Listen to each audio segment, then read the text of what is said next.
सभी को जय मसीह। एक बार फिर से आपके बीच मैं मनोज कुमार परमेश्वर का वचन लेकर आया हूँ, जो आपके लिए, हमारे लिए और मेरे लिए भी है। प्रार्थना के संबंध में एक बार फिर से आपके बीच परमेश्वर का वचन लेकर आया हूँ। आज का मनन का भाग इस प्रकार है। लूका रचित सुसमाचार 11 का 1 में इस प्रकार कहता है, वह किसी जगह प्रार्थना कर रहा था।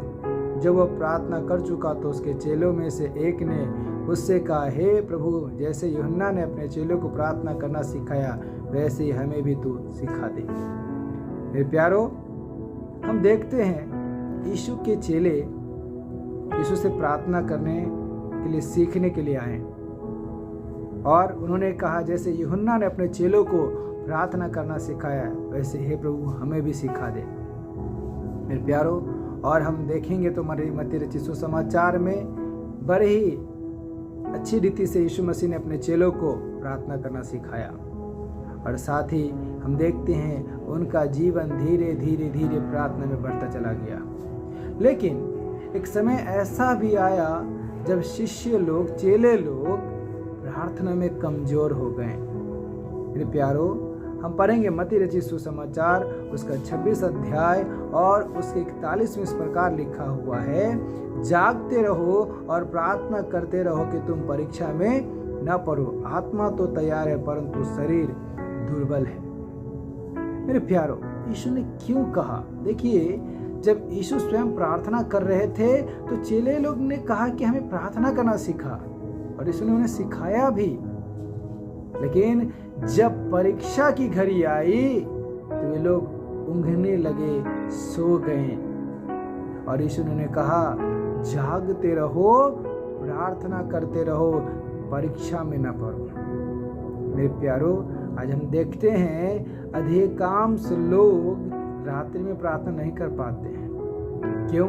शारीरिक थकान, मानसिक थकान, कमजोरी, देर तक बैठ नहीं पाना, प्रार्थना में नींद आना, ये हमारे जीवन में होता है। और वचन कहता है कि तुम परीक्षा में न पड़ो। प्यारो, जब हम प्रार्थना में कमजोर होंगे ना, तो हम परीक्षा में पढ़ेंगे ही पढ़ेंगे। इसलिए कहता है वचन, जागते रहो, प्रार्थना करते रहो कि तुम परीक्षा में न पड़ो। हमारे प्यारो, हमें जरूरी है रात्रि में भी जाग करके प्रार्थना करना, और बहुत जरूरी है जागना। प्यारो, जागना 2 प्रकार का है, एक शारीरिक, एक आत्मिक। मेरे प्यारो, जब हम प्रार्थना सही से नहीं करेंगे तो हमें नींद 2 प्रकार की आएंगे, एक शारीरिक, दूसरा आत्मिक। आत्मा में अगर हम सोते हैं तो हम आलसी हो जाएंगे, हमारा आत्मा ही सो जाएगा। मेरे प्यारो, बहुत ही एक सुंदर सा घटना प्रेरितों के काम में हम देखते हैं कि प्रेरित पौलुस रात्रि प्रार्थना में क्या है, रात्रि प्रार्थना कर रहा था और वचन प्रचार कर रहा था, और वहाँ पे एक जवान था जिसका नाम यूतुखुस था। वो खिड़की पर क्या कर रहा था? प्रार्थना आराधना सुन रहा था, और अचानक उसको नींद लगी और वो क्या हुआ, गिरकर मर गया। और फिर प्यारो, वहाँ वचन कहता है कि पौलुस आया और उसे सीने से लगाया और उसे क्या कहा, वो मरा नहीं, जिंदा है। मेरे प्यारो, वो तो यूतुखुस था उस समय, और प्रभु ने उसे क्या किया, पुनः जीवन दिया। मेरे प्यारो, वो तो जिंदा है, लेकिन क्या वास्तविक में हम प्रार्थना में जाग रहे हैं? क्या हम प्रार्थना में कमजोर हो गए हैं? क्या हमें प्रार्थना में नींद आता है? मेरे प्यारो, सावधान हो जाएं, क्योंकि बाइबल कहती है, यीशु ने कहा, परीक्षा में ना पड़ो। यदि हम प्रार्थना में कमजोर हो जाते हैं, नहीं जाग करके प्रार्थना कर रहे हैं, तो हमें परीक्षा आने की, हमारे जीवन में परीक्षा आने का संभावना बढ़ जाएगा। क्यों हमें प्रार्थना करना है? यीशु ने कहा, क्यों तुम्हें प्रार्थना करना है? या फिर ये बोल सकते हैं, क्यों चेलों को प्रार्थना सीखने की आवश्यकता थी?